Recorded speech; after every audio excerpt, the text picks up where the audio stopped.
Bai?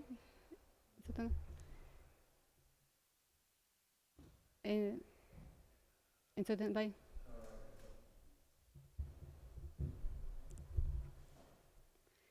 Egun ondan hoi, eskerrik asko tortzegatik. Pandemiak ekarri digun osasun krisia gainditu ez badugu ere hobeto gaudela esan daiteke.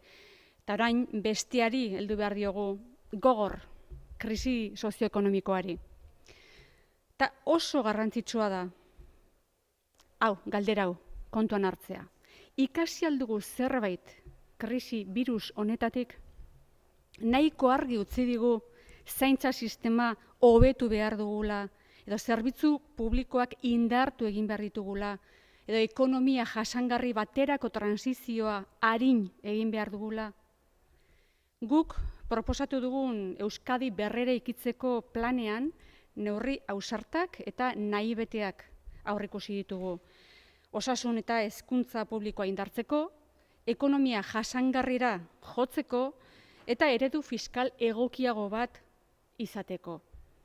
Kontua da, zein gobernuk garatuko ditu horrelako politikak.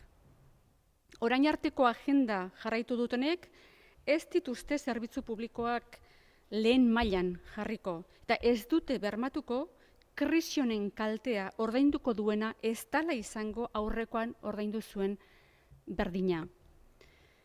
Estatuan bezala, Elkarrekin Podemos behar dugu gobernuan, Euskadiko gobernuan, politika hauek garatu ahal izateko, benetan garatu ahal izateko. Eta Euskadiko gobernua, koalizioko gobernua izango da.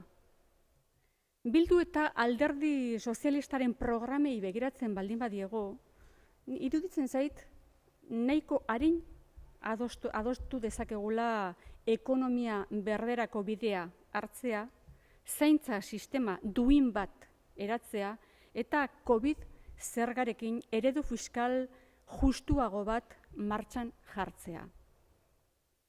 Errealistak izan gaitezen, beraz, eta hauteslekiko zintzo joka dezagon. Hiruko gobernua asimilatu egin behar da lehenbailen. Muy buenos días a todas y a todos. Euskadi sigue atravesando momentos difíciles tras haber superado, por ahora, lo peor de la pandemia. Pero sabemos que ahora toca hacer frente a la crisis socioeconómica.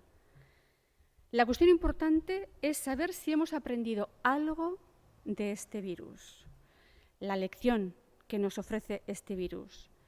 Si nos ha quedado suficientemente claro que debemos repensar el sistema de cuidados, que debemos mejorar constantemente nuestros servicios públicos y que necesitamos transitar hacia una economía verde, sostenible, a pasos agigantados. Hemos propuesto un plan audaz y ambicioso de reconstrucción para Euskadi, con medidas concretas que pasan por reforzar y garantizar la sanidad y la educación públicas, por transitar hacia esa economía sostenible y por plantear un sistema fiscal más equitativo y redistributivo. La pregunta es, ¿quién va a defender estas políticas? ¿Quién va a defender la sanidad pública y a integrar el modelo residencial de cuidados en el sistema público? ¿Quién se va a asegurar de que la factura de esta crisis no la vuelvan a pagar los de siempre? La derecha vasca no ha implantado ni desarrollado estas políticas que demandamos y no lo va a hacer. Creo que un gobierno con Elkarrekin Podemos en Euskadi, al igual que en el Estado, es la única opción para hacer reales estas políticas. Y lo que está claro es que en Euskadi nadie va a gobernar en solitario. Si leemos las principales propuestas programáticas de los partidos progresistas de Euskadi, de Bildu y del Partido Socialista de Euskadi, vemos que abogan también por transitar a la economía verde. Nos podemos poner de acuerdo y en muy poquito tiempo sobre cómo garantizar un sistema de cuidados que dignifique la vida de todas y cada una de las personas. Y desde luego podemos hablar también de sintonía cuando decimos que la fiscalidad tiene que atender a criterios de equidad y redistribución real de la riqueza con instrumentos tales como la tasa COVID. Por tanto, ¿quién sino nosotras juntas puede y está dispuesto a llevar a cabo estas políticas? Desde luego el PNV no.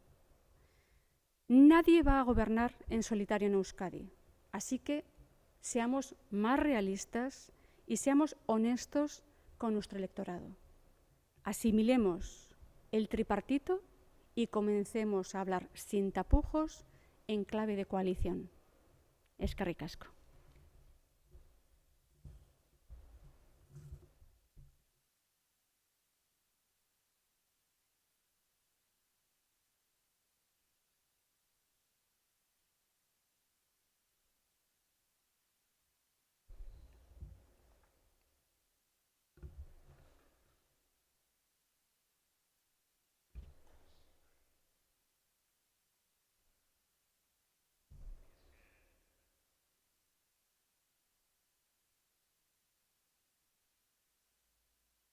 Oso ondo, eskerrik asko.